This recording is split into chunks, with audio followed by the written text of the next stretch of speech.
Good evening and welcome into a special edition of the R&R Sports Report. I'm your host, Randy Isbell. With me, as always, Mr. Robert Hagan.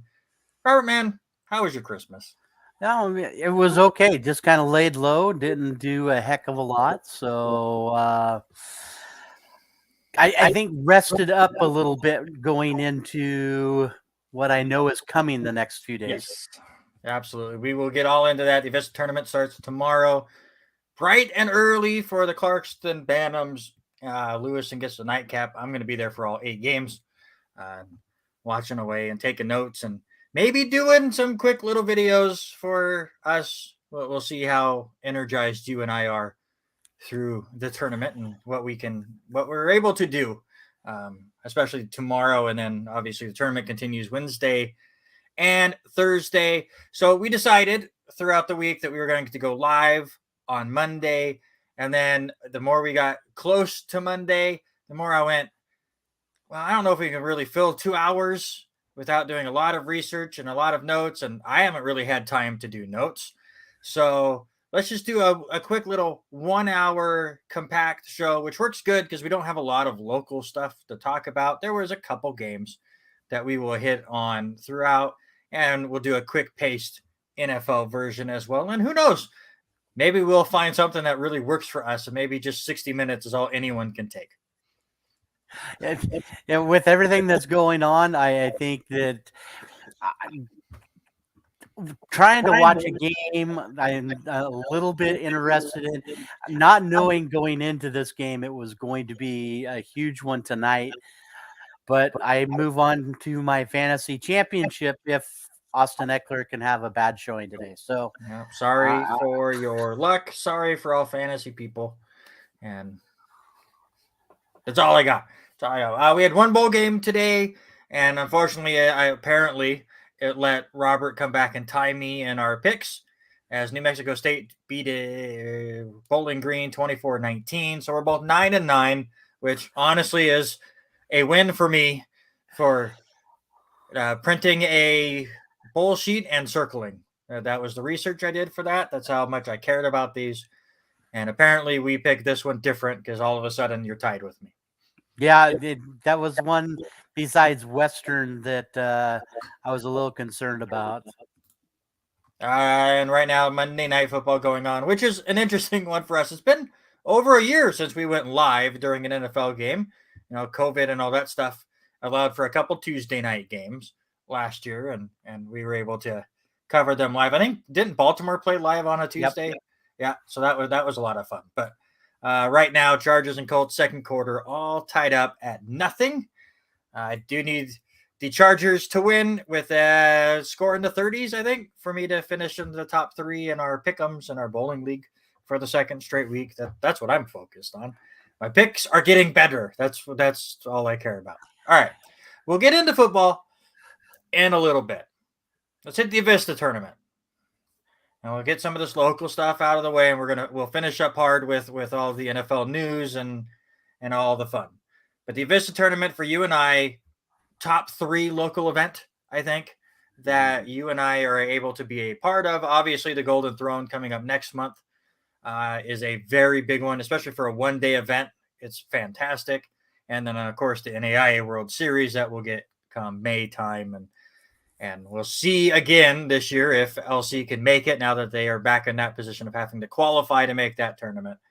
And I'm still, I want the Warriors to make it every year, very curious what the showing would be if there was no LC in the tournament from the local people. But what are your expectations tomorrow? Again, we have 8 games, 4 girls games, 4 boys games.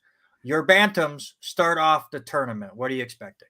Yeah, to touch on it just real quick, easily the way you said the games out, Avista has to be number 2 behind Golden Throne for me. Number 1 Golden Throne, number 2 Avista Tournament, and NAIA right there, number 3 with things going on. For me, it's going to be how do Clarkson come out and start this one, as their game last Monday was canceled with Ellensburg, and so nothing. None of these guys have played in over 12 days now. So how do they come out geared up, ready to go? You look at the matchups. They kind of favor Clarkson a lot here, at least the boys in the first game to kick things off. I think facing Pendleton is going to be huge. And then for the girls, they're going to have their hands full. I think that game is going to be probably the best girls game to start the tournament, and a great couple of games to start things off. Yeah, let's look at the boys bracket first, because they do kick off the tournament. Can you calm down over there? There went my fantasy football season. All right, now you can. Austin Eckler just scored. Now we can focus. Yes. God, no. Actually, you know what? If you were to look up all-time bonehead plays, I don't know what bonehead play you did, but you deserve the button. Let's look at the boys bracket, because they do start things off 9 a.m. Clarkson against Pendleton. I only know Pendleton from Oregon based off of their performance against Lewiston, which was rough. The Bengals done pretty well, but Pendleton, out of the 4A Greater Oregon League, is 4-6 on the year, so they're not terrible.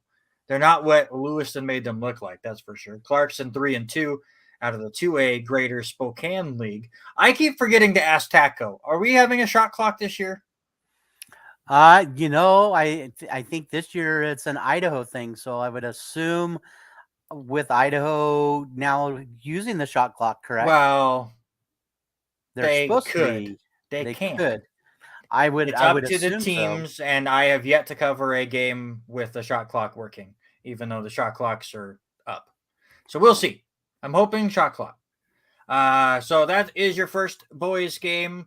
I think we both are saying we predict Clarkston to come away with this one. I think so. I think they handle Pendleton quite well. Interesting one here in the second boys game. Two teams that have struggled early on in their season. Prairie out of the 1A D1 White Pine League. Fantastic football conference. But Prairie struggling. They're 1-4 this year. Shadle Park out of Clarkston's league, the Greater Spokane League out of Washington. 1-3 on the season. I don't know much about either of these teams, but I'm going to go with the local team. Give me Prairie in this one. Shadle Park has played okay, but I think Prairie is going to be way too much for them. I think Prairie is going to come away with the win there. Oh, and you just love the smaller league teams. Oh yeah, especially teams like Prairie and Grangeville that come in. That's got such the following. I think that's what excites me so much on opening day. Day one for me of Avista is so awesome, because you don't know a lot about some of these other schools, and for them to finally come in and you get to play up with some of these bigger teams, Prairie, to go against Shadle Park. How are they going to handle themselves in that environment? And I think that's what excites me so much on day one, is to see those matchups, and it's very intriguing with this one this year. You talked about the following, so we agree on the first half of this bracket. Let's get to the team with the best following showing up in this tournament. Yes, according to Mike Tatko, and I just got a text from him. He says varsity only will be having a shot clock. That works for me, because I'm only covering varsity. So yes, we get a shot clock. I'm excited, more excited than I was. But the team that has the best following coming into this tournament, the Lapwai Wildcats. 3 p.m. scheduled start time. The 5-0 Wildcats, who we'll talk about here after this, about what they were able to accomplish last week, and especially what Case Wynot has been doing. They're also out of that White Pine League, going up against a pretty good 4-2 Moscow Bears. Coach Urig has done a very good job of building up this team, who gives the 5A teams some struggle. I believe both of their losses have come to like a Lake City and Coeur d'Alene, which is definitely no pushover. To me, this is the best game, either side, boys or girls, in the opening round. I'm going to take Lapwai in this one, just because I don't see them losing to anybody ever. But I think Moscow, honestly, could probably give them one of the biggest challenges that they could face in this tournament. Yeah, and one of the losses for Clarkson comes from the hands of Moscow earlier in the season. So they are proving to play quite well, and they did last year too. Uh, but you and I talked about it last week, and we've looked at this since we've known. You and I have had the teams for a while. Mhm. We've known who the teams have been for a while. Just didn't know the pairings up, but you and I talked. This is the matchup of the entire bracket, Mhm. probably to start things off the way that Moscow is playing. But how do you go against a team that is now 41 and has won their last 41 straight? Right. It's just And it's no and not brainer. only won 41 straight, it's not like they're playing just 1A schools. I mean, No, they no. played one of the best schools in Oregon last week and got the win. Yeah. Just how good Lapway is. And then the nightcap for the boys are scheduled time at 6 p.m. Kellogg out of the 2A Central Idaho League, who are 4-1 on the year, facing my Lewiston Bengals, who are 5-1. One sole loss coming against Pullman, who is a very good team, predicted to win the 2A state championship in Washington, but are playing very, very well there. I do think the Bengals and what they have been able to do under Brooks' mom defensively are going to be difficult to beat. I do think if everything goes the way I'm predicting, their second round matchup with Lapway, I don't think they have an answer for Case Wynot, and I don't think they can keep up offensively with them. But I do think they can beat Kellogg, and I think Lewiston will advance. Yeah, 100%. As we do know that Kellogg does play pretty good up in their league, but I don't think they're going to handle the newer coaching style that's coming out of Lewiston. I'm excited to finally get to watch that game uh, over the next couple of days, listening to how you have watched both Lewiston teams play. I'm excited to finally see this coaching style that you've been telling me so much about of the new coach from Lewiston. So, Yep. And if the game becomes rough, either way, whether Lewiston's winning or losing, just watch Brooks. It's hilarious. He seems like a really nice guy. I haven't had too many long conversations with him. Talked to him a couple times, but he's a very nice guy. But on the bench, he's hilarious. So we've agreed through the entire opening round. Just really quickly, tell me who's in the finals of the boys bracket and who's winning this whole thing. I'd love to see Clarkson. The way we figure it should pair up should be Clarkson out of the one side if they can handle things against Prairie. It'll be interesting to see Prairie the first time take on Shadle Park. I hate to see Shadle Park and Clarkson play in day two, but I would love to see a rematch with Coach Justin Jones and Zach Eastman and what they can do. Maybe this is the fire that Clarkson needs to get things going to roll into league play starting next week. But I think that's where your finals are going to be based on the bracket this year. So Clarkson and Lapway, who wins? As much as I'm a homer, but I think Zach's got that team just flowing so well with why not. But it's going to come down to what Clarkson didn't do with Xavier Santana. If he can come out firing, still in the loss, he has 31 points against Moscow. I'm gonna lean Lapway. Okay, jeez. I'm Quickly tell me, and then take 2 minutes. What is going on over there? We got an hour for this show, sir. For me, defending the returning championship game will hopefully be in the second round. Lewis and Lapway. I do think Lapway takes care of that. Clarkson has the easier side of the bracket from the way we see it right now. Upsets could be rampant and be a lot of fun, but I do think Lapway will take care of Clarkson.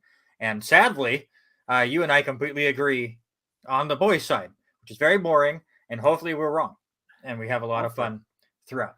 The only thing I hope for is whatever the boys do, the girls do the same Lewiston-wise. So then I'm continuing to call back-to-back games. I don't want to have a 9 a.m. game and a 7:30 p.m. game tomorrow on Wednesday. That's all I ask. It's possible, and I hate it. On the girls' side, always possible.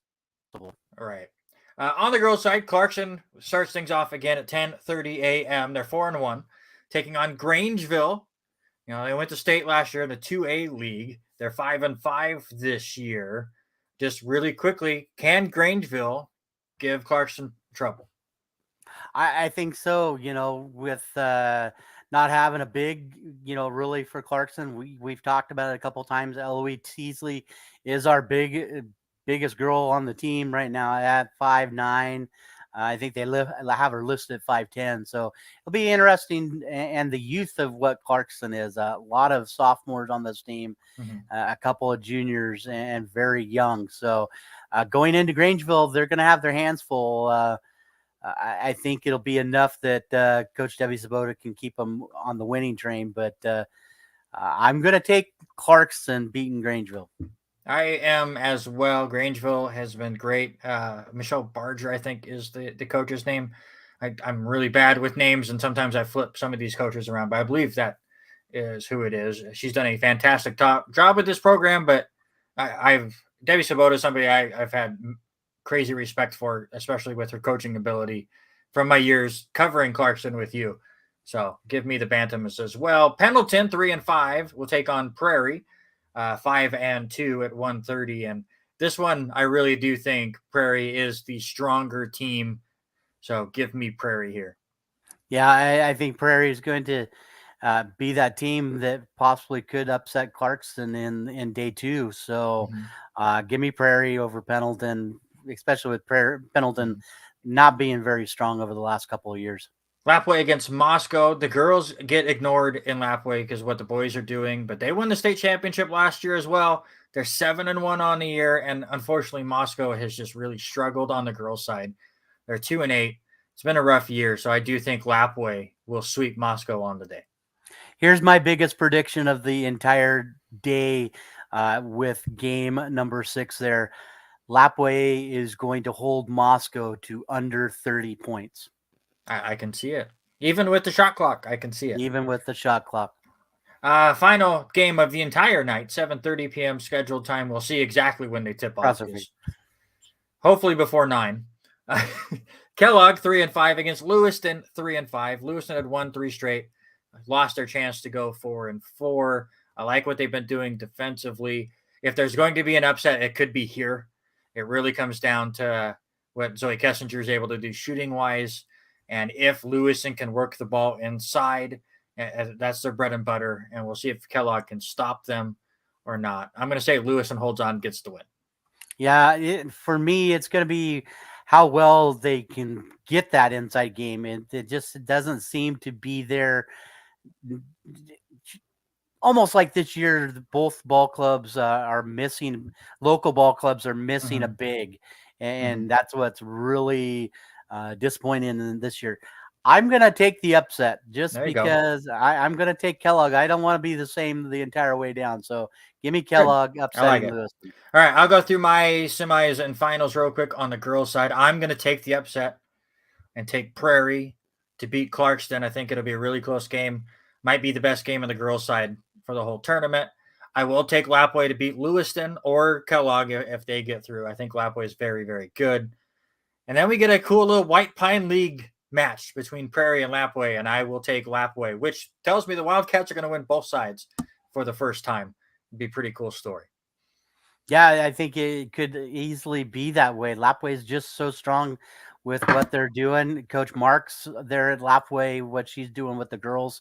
I think you're right on the money with that way. Lapwai is going to end up beating Moscow pretty good. I do think that Lapwai should be able to hold Kellogg, not knowing a lot about Kellogg. So I've got Lapwai. Let's make it another Lapwai-Clarkson matchup. We're going to have Lapwai-Clarkson on both sides of the bracket. But I think Lapwai might be just too strong for the youth of the Bantams. So I'm going to agree with you. Both champions will be coming from Lapwai. I looked at the history before. I forgot to write it down. Has it ever been the same matchup between boys and girls? I don't think it's ever been this. No. I know Lewiston made the finals in both last year and ended up being the runner-up in both years. They lost to Post Falls and Lapwai, but we will see how that goes. One more quick local thing. We talked about Lapwai. Very, very cool thing for Case Wynot, who, again, Lapwai is a very small school in a very small area in a very small state, all right? Just to give everyone out there that's not listening locally, just to understand what Lapwai is. And Case Wynot is your Prep Hoops National Player of the Week for the week of December 12th through the 18th. Not national player for small schools, just period. Player of the week. He received about 31% of the votes, about 400 more votes than Bishop. Is it Mage? Bishop Mage? High I would say school out Mish. of Kansas. Aiden Wing was second in votes with about 1,900 votes. Case Why Not has scored over 36 points every single game this year out of the 5 games. Had a triple-double during that week, has had a double-double almost every single week. And a game that did not count towards these totals was Lapway traveling to Oregon to take on Baker, who is a 5A school, a top 5A school in the state of Oregon, and going there and beating them 78-77. I watched this entire game. Robert, I know you watched the last few minutes. Great back and forth battle between these two. Neither team were ever able to really put any kind of dominating force in this game and start pulling away at all. It was really, really fun. Lapway found themselves down at halftime, down most of the second half, but they never give up and fought all the way through, especially from a team that's won their last 2 games by an average of 70. To have this battle, Case Why Not had 38 points and 16 rebounds, and Terrell Ellenwood Jones had 19 points and 8 assists in that game. Lapway team is something special, especially when you think of how small that school is. Well, and you said it a lot. Lapway, a town of 1,100, just over 1,100. So that tells you how big this school is.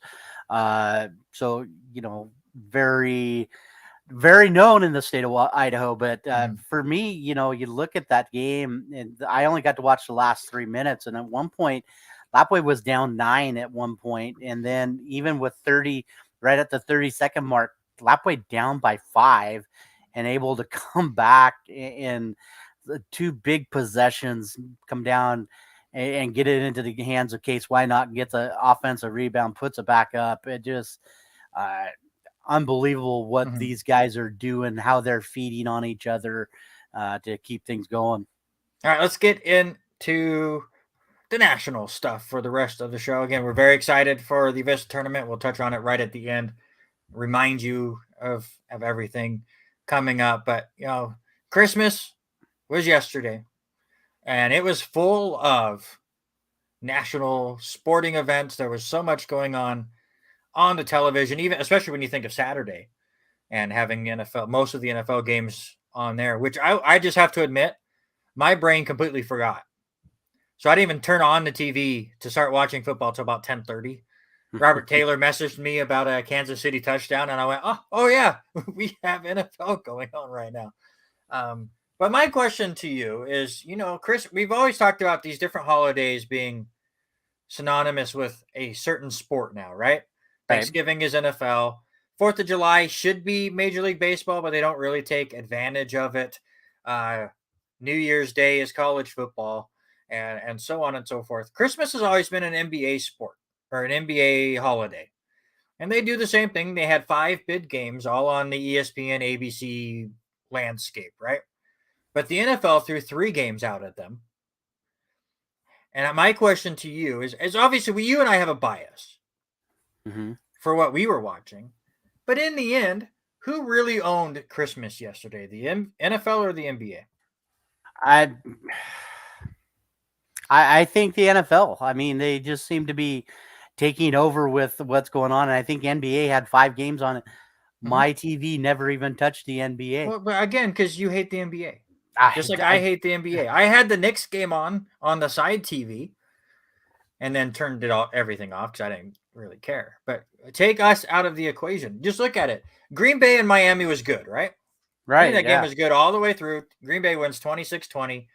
The Rams destroy Denver 51-14. And then Tampa Bay in overtime defeats Arizona 19-16. But to be honest, that game was not good until the last 2 or 3 minutes of regulation and then overtime. Other than that, it was a complete stinker.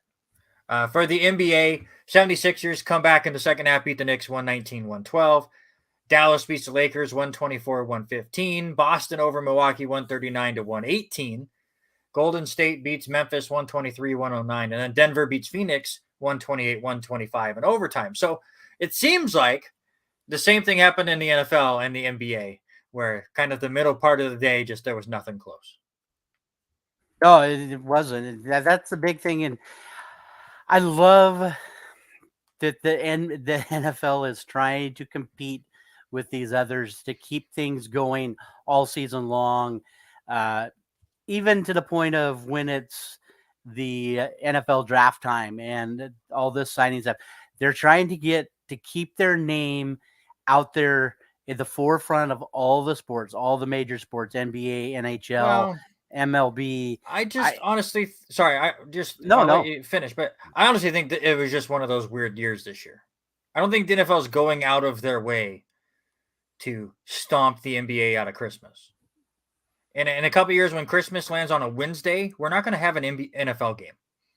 Mm-hmm.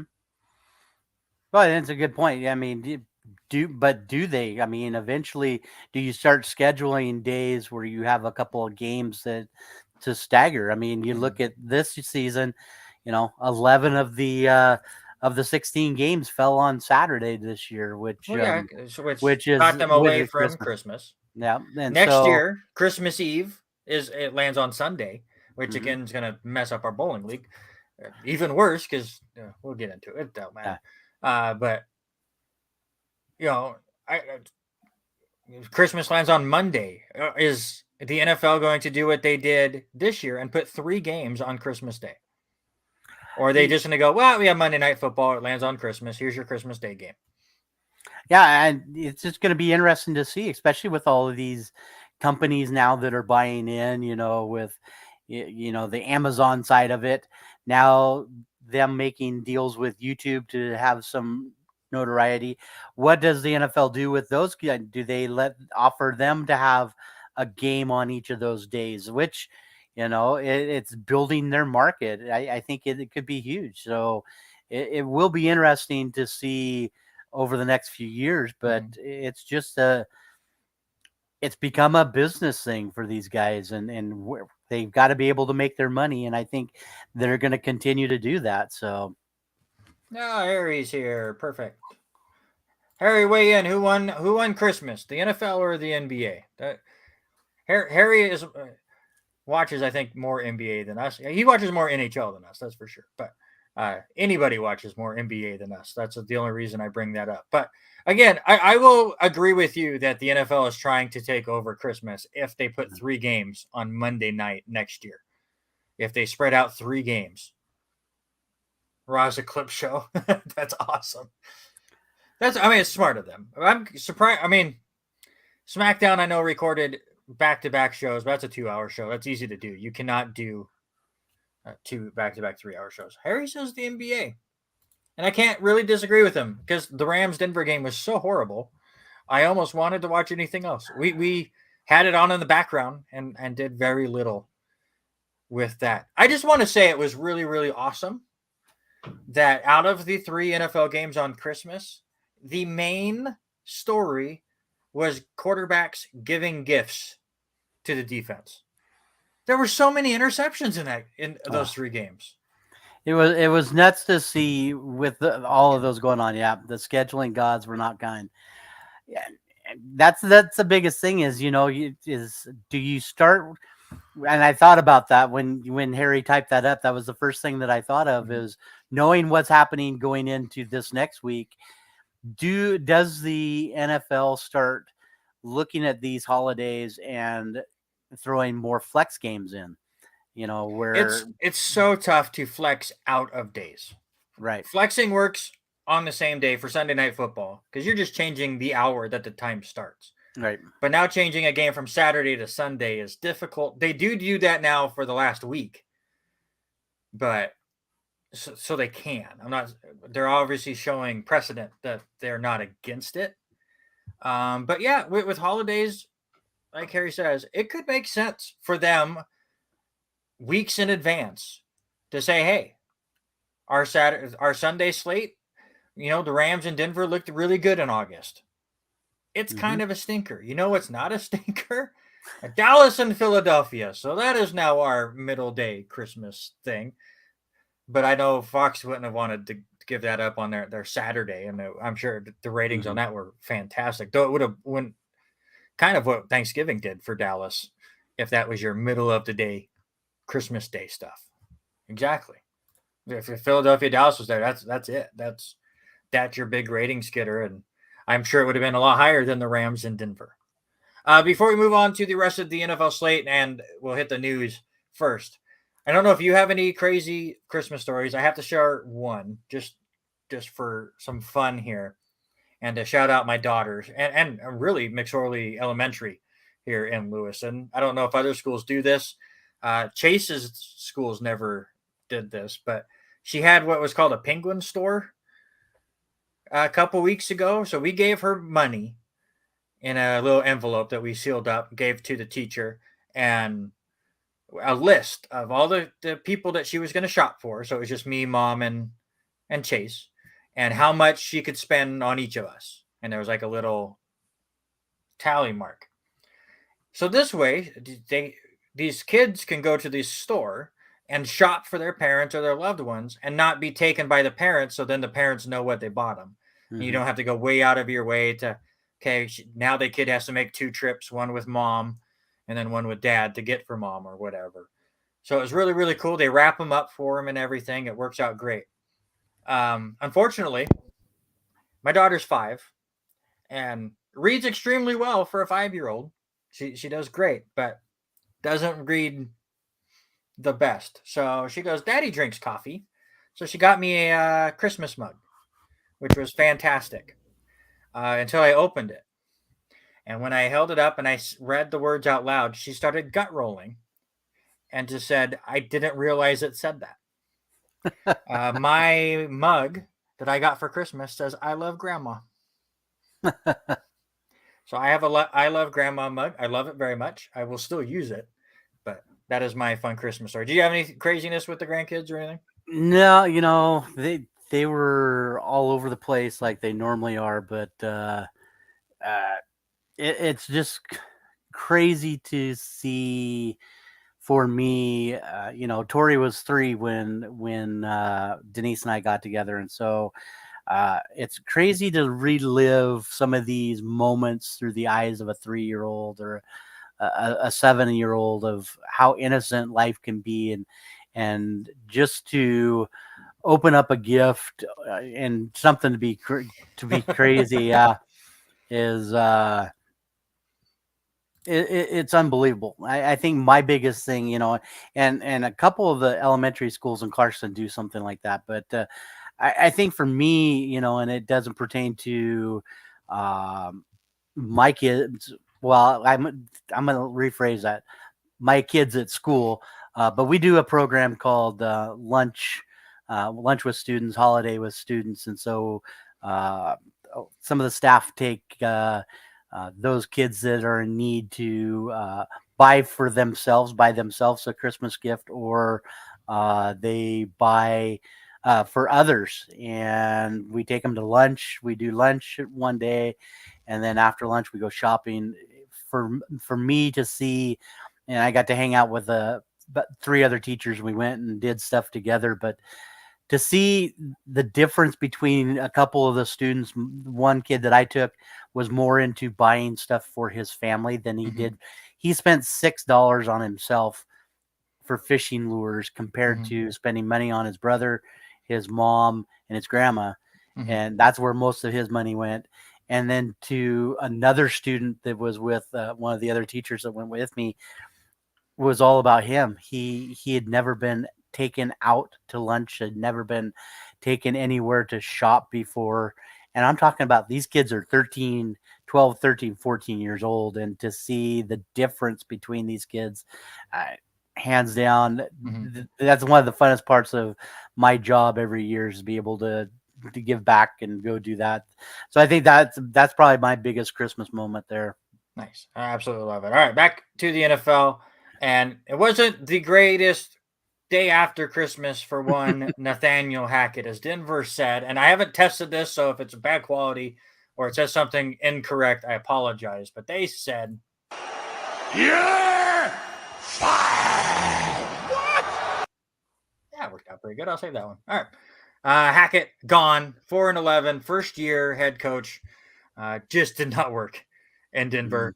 That is putting it mildly. What is it? Jerry Roseberg will take over for the rest of the year. I would say that Denver should have let Hackett finish out the season because it was perfect to help Denver get a better draft pick. But they do not have any draft picks. No draft picks, but I think that's the worst thing is they had I can make a version of WWE, not you. Denver has one of the lowest points scored per game. I think they're right at 15 points per game, so not getting much of anything on that one, and one of the worst third down ratings of any team this year. So I'm like you. I think I probably would have held out 2 more weeks and put him on Black Monday. But they're making a statement. Yes. Either 2 weeks from now or 2 months ago. Harry would disagree. I don't care.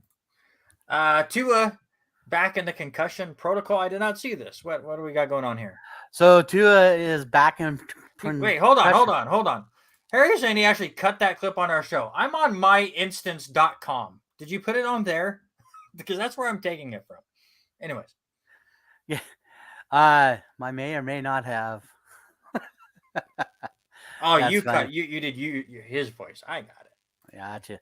Gotcha. So Tua is back in concussion protocol. They're looking at a play that happened with about 2.5 minutes left to go in the second quarter, where he hits his head off of the ground again.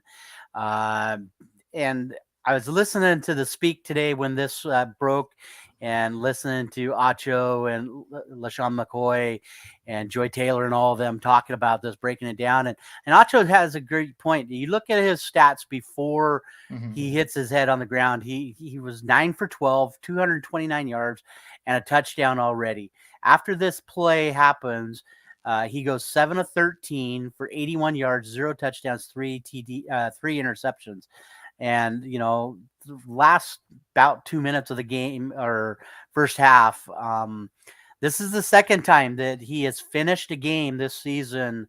And then all of a sudden says, well, I had concussion-like symptoms. He talks to the doctors, tells the doctors that after the game. So for me, that weighs a little bit more. Why weren't you saying something during the game about it? Because a competitor's never going to.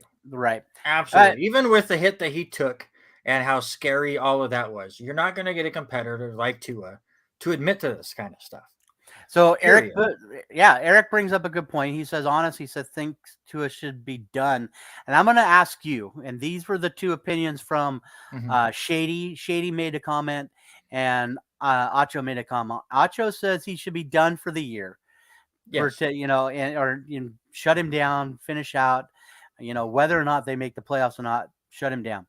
LaShawn McCoy, on the other hand, makes another great point, and it's because of the name. Yes, I agree. All of the medical staff should be fired in Miami, and I think that's what's probably going to happen at the end of the year. But Shady makes the comment. He says Tua should retire.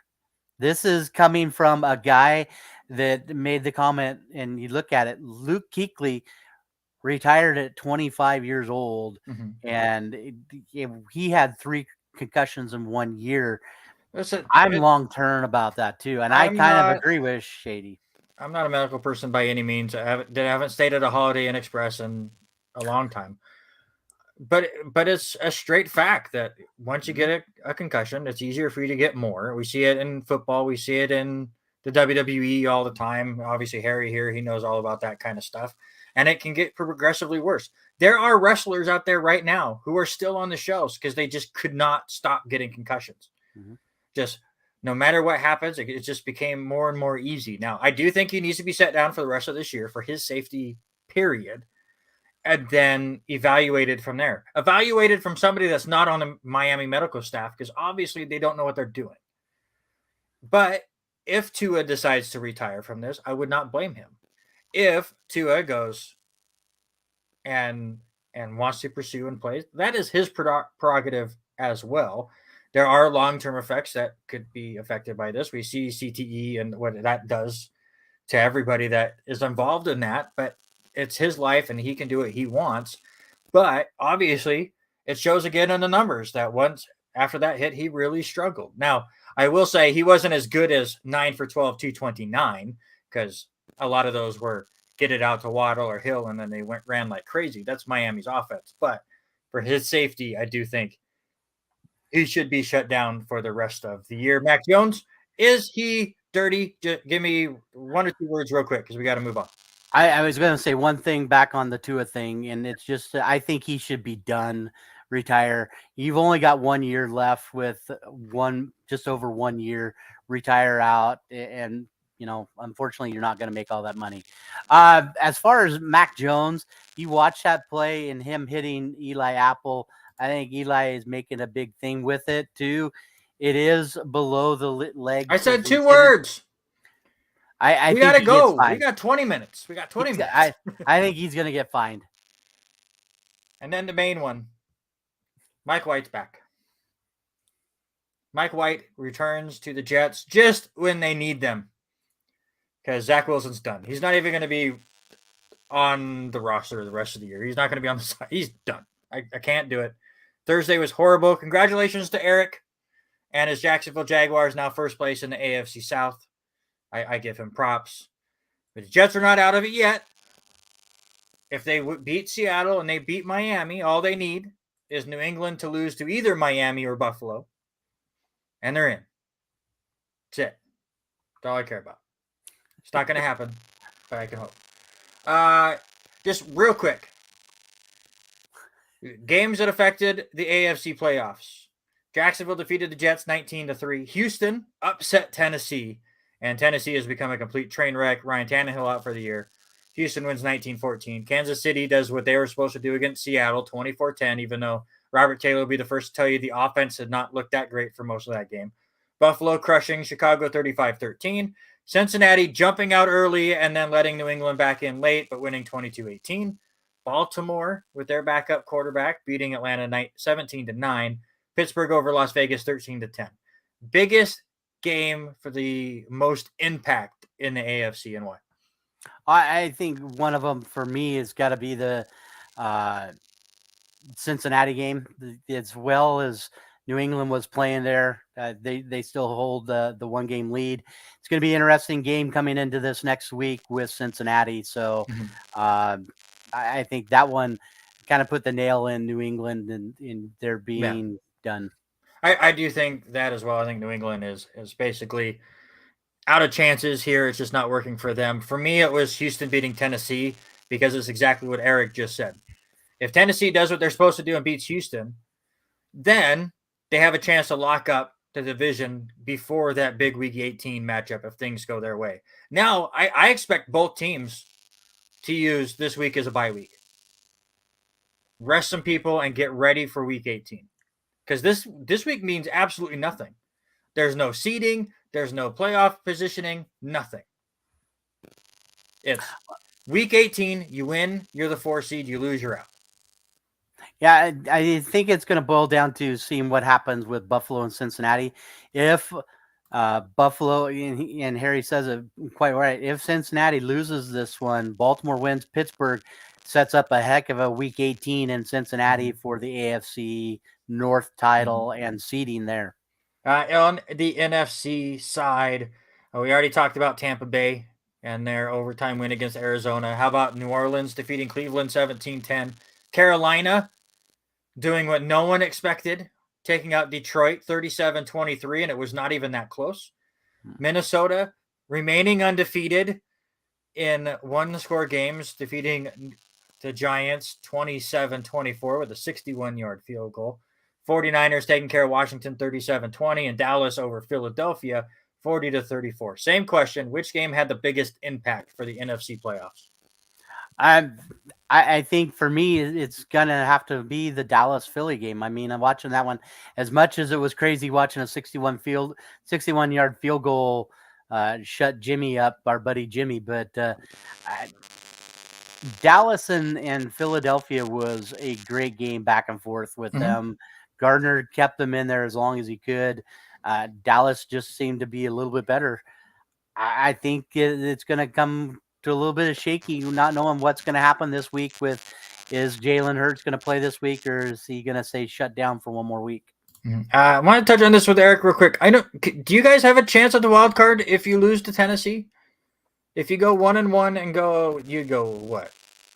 8-9? I mean, I guess there's a slight chance that Miami loses both. The Jets lose to Seattle. Yeah, she caught on. I already talked about it. It was great. Jets would have to lose to Seattle because they'd have to beat Miami to go 8-9. A lot of help. Yeah, I guess that makes sense. I mean, you can't not go for that possibility for Jacksonville. Tennessee might just say screw it. We'll see. For me, the biggest game on the NFC side was Carolina over Detroit. Detroit had a huge chance. They would be in the playoffs right now. Not locked in, but they would be the 7th seed. If they would have beat Carolina. Unable to do that. And now the Carolina Panthers, as surprising as it is, own their own fate. They win their next 2 games. They're your NFC South champions. And that tough running game that Carolina has been showing with Sam Darnold at the quarterback could be a tough outcome to playoffs for Dallas. Because Dallas in the playoffs, it's a tough out for anybody. Or a tough out for anyone that Dallas plays, for Dallas to be able to beat them, is what I was trying to say, but my words failed me. Let's get to the playoff picture. Giants and Commanders still holding on to that 6-7 seed right now. Seahawks, Lions, and Packers are only a half game behind Washington. Is it Washington in, or do one of those 3 teams pass them? Yeah, not looking at their schedule of what they've got coming up yet. Seattle and Detroit Detroit has been hot, even though they came out and looked terrible this week. I think they might still have a little bit of a chance to get in there. And the way Aaron Rodgers has brought back this team here in the last couple of weeks, and with Watson playing well, I think it's going to boil down to Detroit and Green Bay for that last spot. And they play each other last week. Green Bay does get Minnesota and Detroit their last 2 weeks, both at home. So that is a big factor. I don't think Seattle has much of a chance. Hopefully the Jets can take care of them. Hopefully. I'm just hoping for a win. It's been for what I was expecting to come into this year, it's been a bad 2 months as everything has come back down to earth. On the AFC side, 4 playoff spots are clinched as Baltimore locked in their spot this week. Congratulations. The Chargers, I believe, with the win tonight, lock in a playoff spot as well. And the Miami 8-7, possibly without 2 of the rest of the year, with the Patriots, Jets, Titans, and Steelers all at 7-8. Is it the Dolphins at 7, or is it somebody else?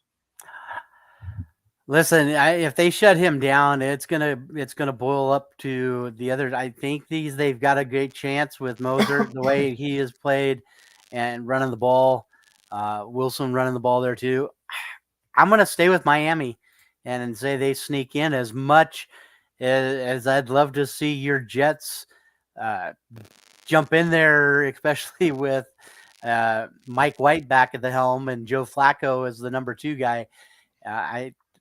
I think it might be a point by saying, you're done. But I think Miami holds on. I think the Jets beat Seattle. New England beats Miami. So then it comes down to the final week where the Jets and Miami are playing for a playoff spot unless New England can beat Buffalo. Buffalo still playing for a top seed. Takes care of the Patriots. And then the Dolphins beat the Jets on the last week to eliminate the Jets. Sad. All right, let's get to the power rankings. And who did I say was going first? I'm going first this week. The way I have it set up on our fancy-dancy board. And I'm just going to tell you right now, Nothing has changed at all for me. Kansas City is still in my 5 spot. Buffalo just ahead of them with the head-to-head win. I don't think either of those two teams really did anything to make themselves be able to move up or move down with their wins on Saturday. I do think Cincinnati is the best team in the AFC right now. I don't think Joe Burrow is quite up there as far as MVP goes. Luckily, Robert Taylor is not here right now, so I can tell you all privately that Patrick Mahomes most likely is going to win the NFL MVP. I can say that without him blowing up the chat. Okay? But Cincinnati is your best AFC team. And I've been high on San Francisco all year. Anybody that's watched the show knows that. And Philadelphia, even with the loss, still number one to me. Because listen, they were with Gardner Minshew and they almost pulled out that win. Shows you how good the rest of that team is. Robert, 1 through 5 for you. For me, I'm going to keep Philadelphia in there. And I think they just, even though coming down with the loss, yes, Jalen Hurts did not play this one. I'm not quite ready to say Patrick Mahomes yet. I still want to keep Jalen Hurts in that conversation of MVP. So I'm going to keep it 1. For me, number 2 is Kansas City. They just are proving themselves. They're going to be that 1-2 punch, and they've got to keep feeding the ball. For me, they've got to feed the ball a little bit more to Kelsey. I think that's the main thing to get this team winning. I am moving Dallas back into the top 5. I'm going to put them at the number 3 spot. They just look so quite high.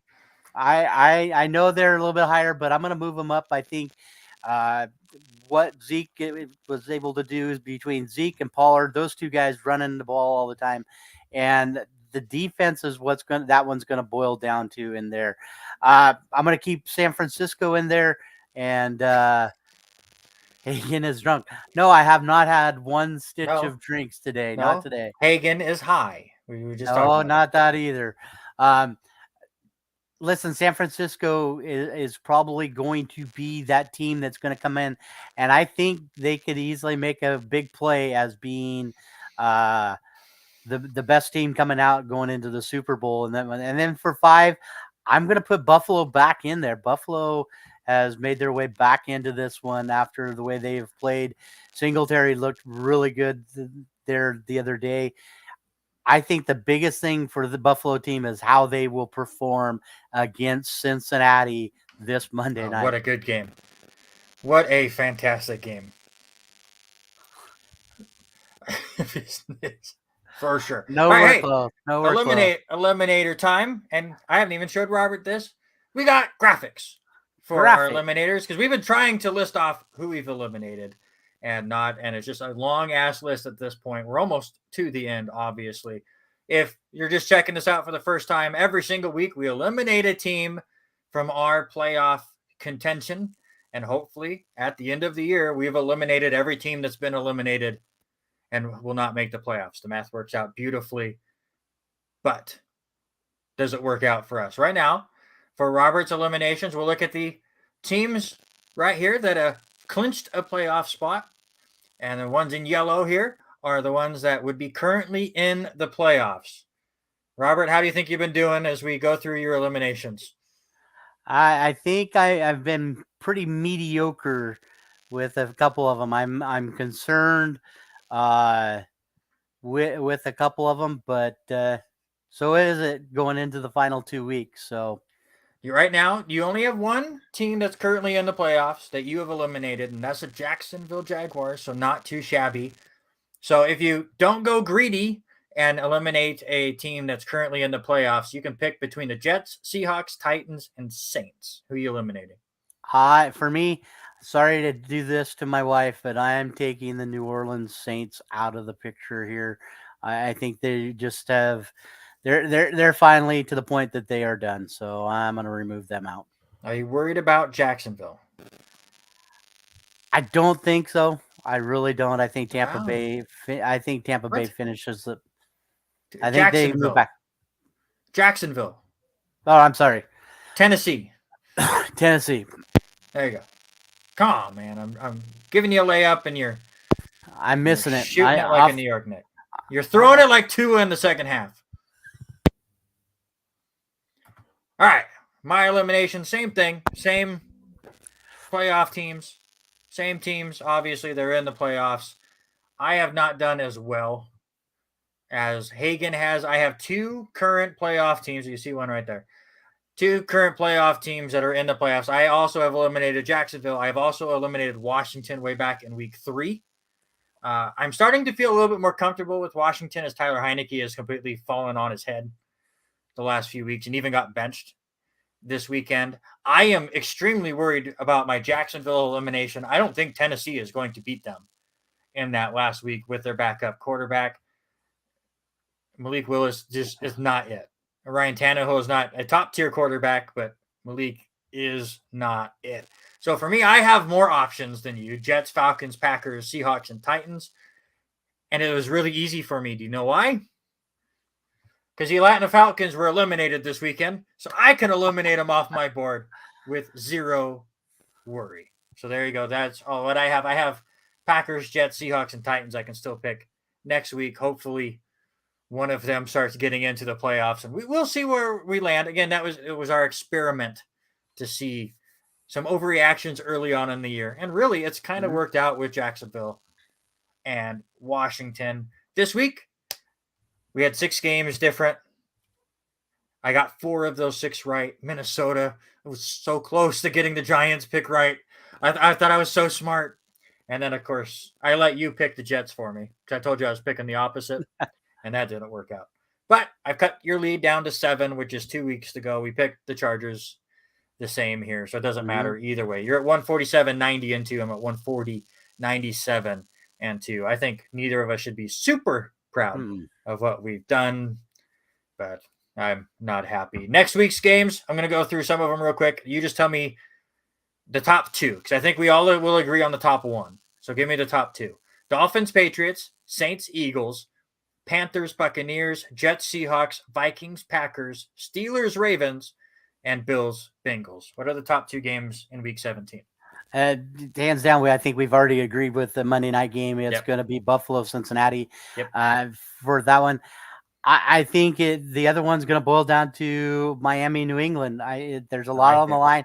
I think there's a lot on the line for both of these ball clubs. So what's going to happen? I think that one, all of those games have huge importances, but I think those 2 are the top 2. To me, I'm going to go home or go Jets, Seahawks, only because they're the 2 teams that are just outside of the playoffs right now. I didn't want to go. Baltimore can be pretty good too. A lot of implications. Especially with that one, Cincinnati. If Cincinnati loses Buffalo and Baltimore ends up winning against Pittsburgh, it comes down to Week 18 in Cincinnati, who the AFC North is. So, actually, I think all the primetime games lucked out here on Week 17. I don't think this could be a great game based on what we were just talking about with Willis, but Thursday night game, Dallas at Tennessee, huge playoff implications there as well. Though for Tennessee, not really anymore because we know it's down to Week 18. So I'm going to take Dallas because I do think Tennessee is going to rest people to get ready for that game. But it's 2 teams battling for playoffs, and it's better than what we saw in a lot of our Sunday games yesterday.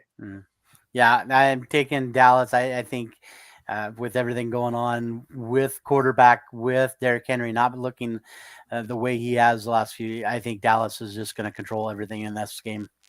All right, that is it. That's an hour show. We had to speed through a few things, but I think that was fun. Yeah. We had some fun with it. Getting hyped up for our busy next 3 days, sir. Yes. So the Avista Tournament one more time. Tuesday, Wednesday, Thursday starts at 9 a.m. on the boys' side as Clarkston takes on Pendleton. 8 games will be going on at the P1FCU Activity Center. 4 on the boys' side, 4 on the girls' side. It all ends up with the girls' matchup between Kellogg and Lewiston scheduled for 7:30 p.m. on Tuesday. I think Robert and I both agree that that's not happening. We'll see exactly when it goes. Robert, tell them about tickets. If you're local and want to check this out, and it is a huge thing. Individual 3-game passes, $20. Come in and watch as much basketball. You can watch 24 games in this 10:30 one. Eastern. And also, yeah, hey, listen to Randy online on tomorrow night. He'll be online with that one. If you're a family of 4, want to get in, $40 for the entire 3 days, man. It's not bad. You cannot beat that price. Come out to the P1 FCU Activity Center, watch a great tournament, and listen to Randy call the Lewiston Guns. I know I'm probably going to try to jump in on a couple of Clarkson calls on their station, and we'll go from there. That is going to do it for us. Again, keep an eye out on our Facebook page, as we'll try to update everybody on the Avista Tournament. Maybe do quick videos here and there. Maybe even try to steal a coach or Tatco or something real quick and get some quick words. We'll see how we're feeling come tomorrow. It's going to be a busy 3 days. And then next week, we'll be back here, normal time, Tuesday, 6 p.m., back to our 2-hour format, catch you up on everything else. But Harry and Eric, thanks so much for hanging out. Again, thank you to my daughter for giving me my new nickname. She loves Grandma very, very much. And for that will do it. I totally forgot to play our outro music, so that's it. I lost